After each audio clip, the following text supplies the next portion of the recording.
I went to Enugu on that state in the enlightened interest of the Yorubas. What many people of you don't know, especially those of us who started the battle from the beginning. We have all been oppressed by the section of the northern people.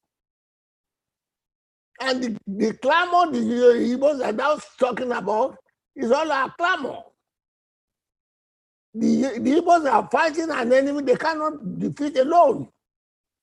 The enemy is also oppressing the Yorubas, and the Yorubas cannot defeat them alone. But by the time the Yorubas and the Igbos combine together, we will send away the enemy. That's common sense. So the question of asking across the Nigeria, I always say it's not a favor to the Igbos. It's a system in our own enlightened self-interest. If we believe in the unity of this country on the basis of equality, it is not a favor at all. And I must warn those who don't want this unity to exist, and I'm now talking to our Igbo friends, you must take care that our enemies will be putting a lot of issues to separate us, and you must try to kill it. There is no doubt that both the Igbos and Yorubas in the past were forfeited ourselves in one form or the other due to misunderstanding. In this short program. But if you don't forget all that, you'll be missing the point. The enemies will be happy. What must get straight is that the Fulanis who are dominating the country today have been successful on the principle of divide and rule. When your Yoruba says you don't have anything to do with the Igbos, they're only thinking of when the northern people are using the Igbos against the Yorubas without their knowledge. But as far as the Yorubas are concerned, I know as always from the beginning that we can't avoid being an enemy to the Igbos. We must find our presence jointly. But unfortunately, that happened. Now they want to use the Yorubas against the Igbos. Those of us who lived through the period of separation, they caused the dissension between Awolowo and Akinola. And we know the result today. I'm old enough to, I was present. It's not a question of being told the story. And we know all that passed all along.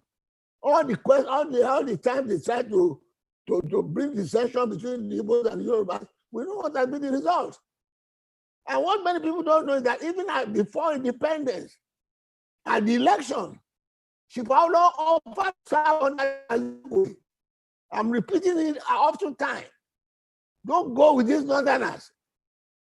I will serve under you. It's on record. Who is out telling them we don't like them? Unfortunately, the colonialists and all that got in. And I think I must say rightly now, we need to retrospect. If Dr. Azikwe were alive, we now know that he made an error of judgment by going with the North. If the action group at the NCSC had combined at that time, we would have formed the government. But that is gone. My view now is that we don't look into the past about the errors of either side. What is the way forward? The way forward for us to join together for the unity of this country. And then when you talk about the question of structuring, I want to bring all these arguments together. Anything can arise after the question. And as Iba said, and I think the co-operator was trying to get him wrong, but he got himself right later. It is not the question of self-determination we are after. And I have always said it too that anybody opposing restructuring is an enemy of the United Nigeria. And I even pinpointed that Buhari is an enemy of the country by not restructuring. But if you don't restructure, this country can't stay. That's a main statement of fact. And that arises from what Iba said. And I repeat, I am not opposed to self-determination. But the self-determination is the last resort. After making all the attempts that we will come together on the basis of equality, we are not going to beg to be part of Nigeria. And I've always repeated, and I repeat it again if I'm right. I hope the card is around. I said, all the laws you are accusing Mr. Amdekano on, if you restore, we pipe down. And many of us talk to him, what will he get? And those who know, I have said what to him before. When he was too much around on the same I said, look, calm down. If the government of the day is reasonable enough to restructure this country now on the basis of true federalism, and I would like to repeat and remind people, we are not a latter-day federalists. From the word go, before independence, our leadership has always been telling us, you cannot keep this country together under a unity form of government. He published that book in 1947, Path to Nigerian Freedom. And when they brought in the Manifesto Constitution under a unity form of government, he repeated it that it can work. And that was the aftermath of the motion in 1953 for self-government for Nigeria, which caused a crisis.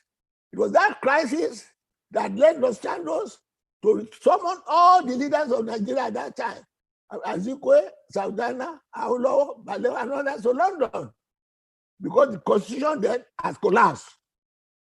And then Awolowo educated them and repeated, I told you, don't give us a unity form of government. This crisis will continue until you give us a federal constitution. And that is where federalism was established for us in 1954. On the of that constitution, they created a premiership in all the regions. And that was when Zimbabwe persuaded Saudana to stay in Nigeria. Because Saudana said was gone away after the motion of self-government, when he was hooted in Lagos by the people when he opposed the self-government motion for 1956. Yeah, that was the same time he made the statement, Araba, and we published the 9-point program. All this is in history. The essence and the action group, they were unanimous on the question of self-government.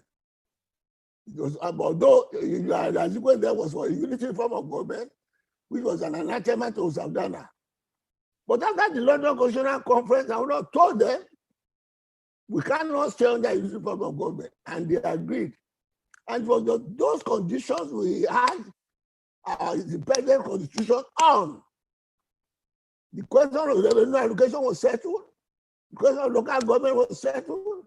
What is the condition for the house asking for was settled. Chibaura became the premier. I was another premier. I was the premier in this. Before then, it was neither government business or they had other malfunctioning constitution. I have to go to this back into the issue because a lot of problem we are having now is self-inflicted by the northern hegemony. And I often refer to it that Buhari, who is being insistent on this question of 1999 constitution, is he more intelligent? Is he more educated? Is he more Fulani than Saudana? If you don't understand what restructuring is, go back to the independent constitution. On the arrival, on the coming back from London Constitutional Conference of 1954, because the federal constitution was late, we had federalism, and to an extent, the autonomy was to extend that each region had an office outside Nigeria. Western Nigeria took advantage of the autonomy of the Western region and opened an embassy in London. 15A sitting Palace Garden. We are the first to exercise the autonomy. And I have the privilege that it was in that embassy that I got married in 1960. These are all the advantages of autonomy. These are all the advantages that we experienced, we fought for. That is why I have a deep passion for this restructuring. Not because I did anything special, because I knew the beginning. And when we had that self-government in 1956, the northern government said they cannot have, they're not prepared for self-government. And the colonial office to settle us, well, those who want self-government can have it. The East and the West are opted for it. did not say they are not ready until 1959. Say, okay. So, but that autonomy we had under the 1954 Constitution gave us a lot of autonomy on the question of revenue allocation and all this was settled. And it was when the Northern region now had the self-government in 1959 that we are granted as independent in 1960. That is the background, that is the issue of our country. Until the military came, the problem we are having now is military created. It is the constitution the military gave us that we are having that is causing this trouble. It is they who changed the revenue allocation system. They created local government arbitrarily. They created the state arbitrarily, and based the number of states they created on the way we are going to have a derivation of revenue. Hence, the people are cheated. We have been on another 50%. When we have the northern western region had cocoa, northern region had Ghana, eastern region had palm kernel. And even when oil was discovered, it was still 50% until the military came. The present system we are using is created by the military, and that is why Igbo is there. So all this is the background. So when everybody is talking of we are going to have development or this, you will not have anything until you restructure this country to federalism, where every region have the autonomy.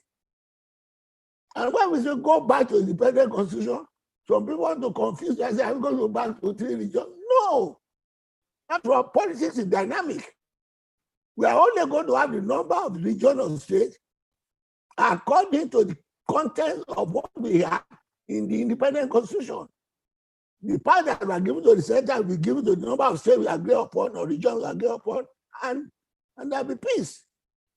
But the people who say they don't know, they just don't believe them that they don't know. They're just being mischievous. Because they know that under this constitution, they are cheating the rest of the country. That is enough. And I've accused Buhari before. Because many of you too are living in denial. Instead of telling the man point blank that you don't love this country. All the leaders of the country today have been telling him, restructure this country. He remains stubborn. And he continues to give us all this unnecessary killing, unnecessary bloodshed. So it's in the interest of everybody that we restructure. But if the northern region said they are not going to go back to what Adama said. Go back. I won't live in this country under this constitution. And I'd like to warn the Igbos too here. They are being deceived. If you agree, you make you president. They are just deceiving you. And they are deceiving Tinubu now. I won't make any story about it at all. Under this constitution, if you agree, allowed to go in election and say you are going to have presidency, you are deceiving yourself. And I want to make it clear again. If you make my son the president under this constitution, I will oppose him. Because it's not fair. How can you have a constitution, a system where you say a section of the country cannot be president, and you want the country to change the federation? Madam, I'm an embittered Nigerian for what Buhari is doing for us. We are suffering for no just cause. If you agree to equitable thing, there will be no problem. Give us all this regional autonomy. And those who are in the north, the minorities in the north, who are good to a region, give them the choice to have a referendum where they want to be. The lot of Yoruba land and group in the north, it's not right. These are all the things we say we must do under restructure. Go back to constitutional conference. And there are no product that can have better than 2040 constitution. And when they handed it over to you, they say, well, put it to that kind. What does it mean? No. It's unfortunate we have to be saying this about our president. If anybody knows the problem of this country, will he say putting the recommendation of 2040 aside? And this confirms what I've been saying about it, that our president doesn't appreciate the country. And those of us who are talking about federalism, about unity, we have been talking about it when he was a toddler. The action grew at the Yorubas and the West and the Eastern region have been on this question of federalism as far back as 70 years ago. I have been talking about it since 1950. Our age of state is only 74. It's a toddler day. In 1979, I spent 1 year in Boko Haram area in Maiduguri, preaching unity for Nigeria. And now telling me he's keeping the unity together. How can you come and preach unity to me now, when you have been doing when we were still in school? In Boko Haram, where they said that I was there for 1 year in Maiduguri. The UPN had the candidate there, Paul Bassi. He died about a month or two ago. And then come on, don't go and tell us that you want to separate the country. That's why you want to do this. But let me warn the Igbos and then ourselves. They will like to be putting all boost back to our unity. You must turn your deaf ears to it. There's no doubt that you tell you to go to the Yorubas, they do this for you. They go to the Igbos, they do this for you. Just tell them whatever has been done in the past is past. As far as we are concerned now, way forward, it is what put us together we're going to talk about. And that's the reality of the thing. Anybody talking about any progress, any election, about anything in this country now, you don't restructure now, you are looking for the separation of the division of the country. No more. So thank you very much for that intervention. Obviously, your summary is, and I want every Igbo person here to take this away. Pa Ayo Adebanjo, once more, my sincere thank you for your intervention. And your message is very clear that Igbos should ignore any call for them to quit Lagos. That is not the reflection and the ideals of what the Yoruba nation stand for. And that must be amplified.